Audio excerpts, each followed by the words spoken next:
Isa to sa pinaka-tinitingala dito sa Elites Empires because of her success story. Bata pa lang, palaban ako sa buhay. Even mga projects nila, ako din gumagawa. Yun, bayaran lang nila ako na 10 pesos, okay na yun. Parang test na siya, nang bata ka pa, for you to be able to be an amazing person, no, in the future.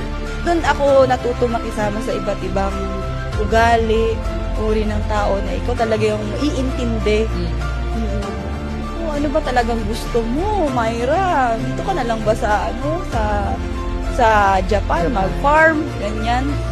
I see your happiness, I see your gratitude, no, in your eyes, no, it reflects in your heart. Buti na lang may Elites Empire na nag-save ng pangarap ko, na may purpose talaga. Kaya nakilala ko yung community na to.